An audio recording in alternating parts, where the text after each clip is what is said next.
A few weeks ago, I did a poll here on YouTube to find out what kind of 3D printer bed you're all using. I think we should see the results. Before we get into this video, I want to make you all aware that my videos for a while now have all included full subtitles. I know that 20% of you already watch with subtitles, so I know that it's important, but I thought it's worth mentioning that they exist for those who didn't know, so you don't actually have to listen to me talking if you don't want to. I have no idea how obvious it is that I read from a script in my videos. You'll have to tell me in the comments, because how would I know? So anyway, I asked you to vote for one of 5 options. The first one being the textured basic bed. This is the one your printer may come with, or it's a replacement of the same type. Secondly, the coated glass bed, i.e. carborundum or equivalent. Thirdly, magnetic or other removable flexible beds, which normally have 2 pieces, and it allows you to remove one piece to get the part off by flexing it. And next up, bare surface, including glass, with or without a coating, so that would be glue stick, hairspray, etc. And finally, something else. I had a couple of responses telling me what that meant. One of them was Garolite, which I hope a lot of you are now aware of, thanks to Angus from Maker's Muse covering it in a recent video. If you haven't seen it, go and have a look at Maker's Muse after you've watched this video, and try it out. I haven't actually tried it myself, so I think I probably should. I understand it's the same stuff, according to his video, as your standard Ender 3 bed is made of, but turned over. Here goes, I'll give it a go now. That is interesting. I mean, I wrote and made this script, I spoke it, before I actually tried this out, so you'll have to decide whether interesting as a comment is sarcastic or not. I'll put something up on screen just to clarify whether I meant it works well or not. Me from the future, I thought I'd add a bit more context to this. This method does indeed work, but in spite of my best efforts to calibrate it well, and I know this is me, other people may have more luck, but I struggle to get reliable adhesion, especially as you see here with multiple parts. For some things it works fine, but I don't know if I would want to use this as a general surface, because I like to just set off a print and know that it's going to finish and not have to keep checking back on it. Sorry Angus if you're watching this, which obviously he isn't watching this, but we'll have to agree to disagree on this one. One thing I totally forgot to add as an option was masking tape, which is a bit of an oversight, a bit silly, because I actually use it a fair bit myself. In fact, I think I've got it on one of my printers right now. It works really well, but I guess it's a bit outdated now with newer techniques, or perhaps it isn't. It's a really good fallback to keep in mind, but nobody mentioned it at all, and even, those who chose other, so I will assume that very few of you are using it these days. Apart from that, I don't really know what the other option means to people, but I do plan on making an episode at some point where I really push the boundaries on what you can actually get away with printing on. Next up, we have almost a joint third place with textured basic bed and bare surface. The latter also including glue stick and other treatments, sprays, etc. I was actually a bit shocked by this because I expected both of these to be a lot more popular. My personal experience with bare glass isn't that great, but I've not spent a lot of time trying. I tried a bit, it didn't work, so I went with masking tape on bare glass. Again, I'll have a quick go now by flipping the board over and we'll see what happens with just bare glass for science. We'll calibrate it well and we'll see whether we can get any good results. Future me again. Glass, actually, surprisingly, it seems quite reliable. It's still not as good as treated glass, and again we have the problem with parts being knocked, and I suppose warping is going to be a massive problem if you don't use brims, but it is a workable solution. It's just more faffy. I guess what I'm saying here is that these treated surfaces do seem to exist for a reason, so I think I would advise that you use them.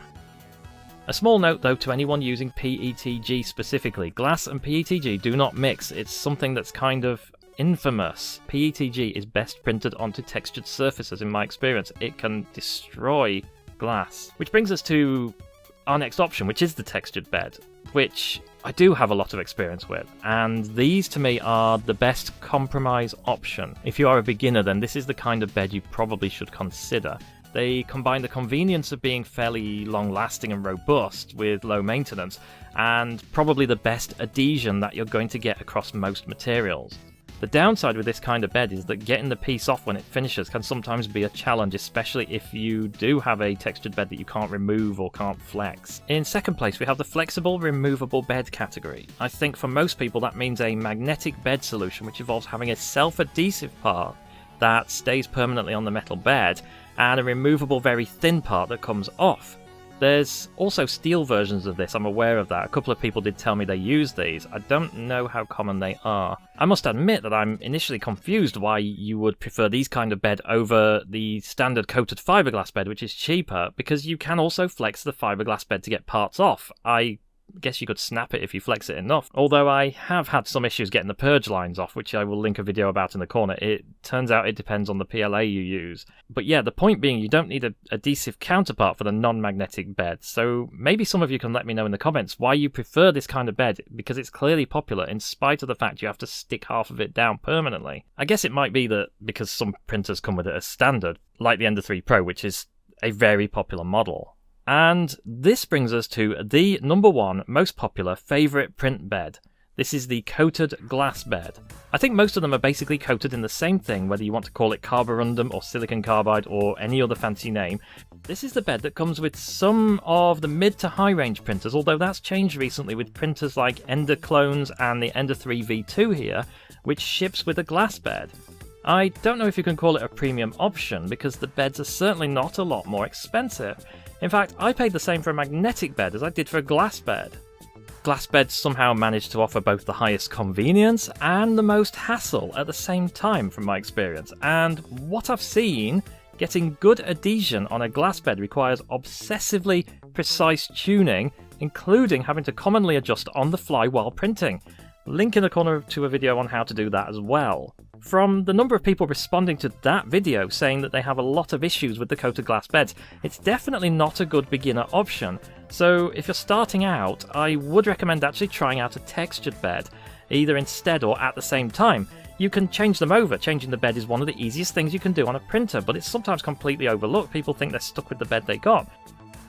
So there we have it. I have to say, I'm more surprised by the results, and I'm not saying that to make it sound more worthwhile. I genuinely did not expect glass to be the favourite, and certainly not by so much of a margin. Given that most of the subscribers I have on this channel came from videos other than the one I made on using the glass bed, I don't think that my data is excessively biased. I think most of you genuinely are choosing to print on coated glass. The reason I find this surprising is because, in my opinion, it is the hardest surface to print on, hands down, and I can only assume that you all realise this, but you realise it's worth the effort, because in every other respect, once you've got first layer adhesion down, it is the most convenient type of bed. For example, the parts will reliably self-release when it cools down, and of course the improved bottom surface texture is just an extra bonus.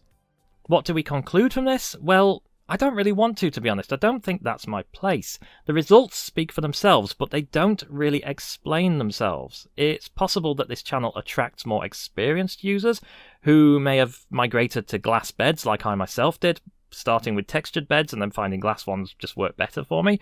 Or it's possible that they're just more popular than we ever knew. I still maintain that the best bed for you is the one that you find easiest to use, and that depends on a lot of factors, including the materials you're printing and how much patience you have. I hope this information was of some help. As always, if you have anything to say, then please do so in the comments. I will see you in the next one, which I think will be about... it's a good one. I'm looking into line heights and initial layers. Make sure you're subscribed because you will want to know about this. I am very serious. It will maybe change how you look at bed leveling. Thank you for watching.